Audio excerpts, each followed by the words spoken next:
வழங்கி அது உண்மையான சத்துணவு திட்டமாக மாற்றி அமைத்தவர் தலைவர் கலைஞர் அவர்கள். அது பிறகு இப்பொழுது நம்ம தலைவர் தளபதி அவர்கள் காலை உணவு திட்டத்தை அறிவித்திருக்கின்றனர். உலகத்திற்கு எடுத்துக்காட்டான திட்டமாக திகழ்ந்து கொண்டிருக்கின்றனர். மாணவர்கள் வகுப்பறையில் பசியின்றி அமர வேண்டும் என்பதற்காக நாம் தலைவர் தளபதி அவர்கள் உருவாக்கிய திட்டம் தான் இந்த காலை உணவு திட்டம். நான் முதல்வர் திட்டம். நான் மட்டும் முதல்வன் அல்ல, நீங்கள் அனைவரும் ஒவ்வொரு துறையிலும் முதல்வனாக இருக்க வேண்டும் என்பதற்காக நாம் தலைவர் தளபதி அவர்கள் உருவாக்கிய திட்டம் தான் நான் முதல்வர் திட்டம். இல்லம் தேடி கல்வி மூலமாக கல்வி புரட்சிக்கே வித்திட்டப்பட்டுள்ளது. பேராசிரியர் அன்பர்கள் பள்ளி மேம்பாட்டு திட்டம், பெருந்தலைவர் காமராஜர் கல்லூரி மேம்பாட்டு திட்டம் என்று கல்விக்காக பல திட்டங்கள் அறிவித்திருக்கின்றன. தொடர்ந்து மருத்துவத்துக்கான திட்டங்கள், எய்ம்ஸ் மருத்துவமனை போல வெறும் செங்கல் மட்டும் வைத்து நின்றுவிடவில்லை. கிண்டியில் பன்னோக்கு மருத்துவமனை தலை கலைஞர் அவர்களின் பிறந்த நாள் அன்று திறந்து வைக்கப்பட்டுள்ளது.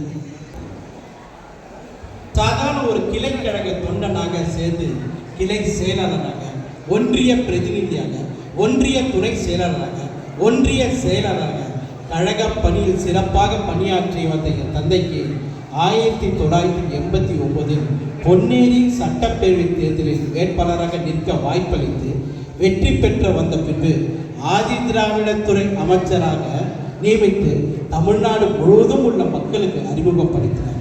பின்பு 1996 தேர்தலில் நிற்க வாய்ப்பளித்து வெற்றி பெற்று வந்த பிறகு பால்வளத்துறை மற்றும் குடிசை மாற்றுத்துறை அமைச்சராக நியமித்து அழகு பார்த்தார். பிறகு கழகத்தின் துணை பொதுச் செயலாளராக நியமித்து பட்டி தொட்டி எங்கும் உள்ள உடன்பிறப்புகளுக்கு மனதில் இடம்பெற செய்தார்.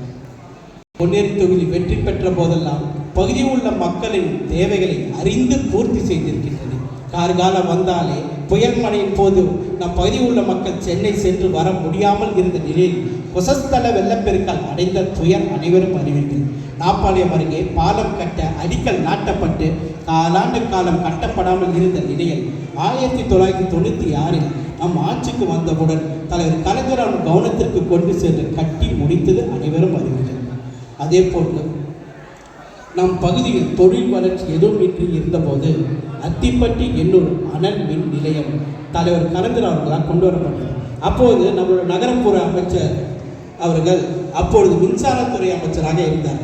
என் மாவட்டத்தின் அமைச்சராக என் தந்தை அவர்கள் இருந்தார். அப்போது இந்த பகுதியில் உள்ள மக்களுக்கு வேலை வாய்ப்புகள் வழங்கப்பட்டு இன்று பொருளாதார ரீதியாக வளர்ந்து மேலே இருக்கின்றனர்.